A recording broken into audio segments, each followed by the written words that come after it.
Hi friends, about క్రోధీనామ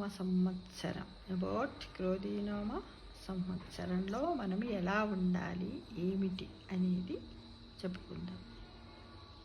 దిక్కేష్వానుద్విగ్వమనాః సుకేషుం విగతస్పృహా వితరాగభయక్రోధః స్థితధీర్మునిరుచ్యతే.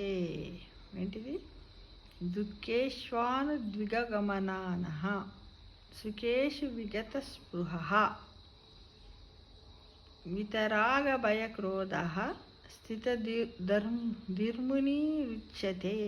అంటే దుఃఖాలకు కృంగనివాడు, సుఖాలకు పొంగనివాడు, భయము, రాగద్వేషాలు, కోపము వదిలిపెట్టిన మునీంద్రుడు స్థితప్రజ్ఞుడవుతాడని భగవద్గీతలో ఉన్నది ఫ్రెండ్స్.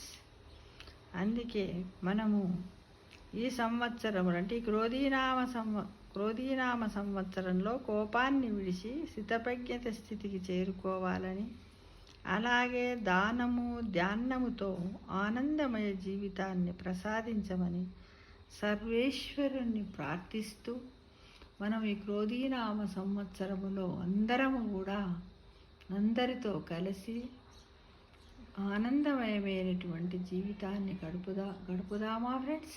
ఓకేనా మరి? Thank you.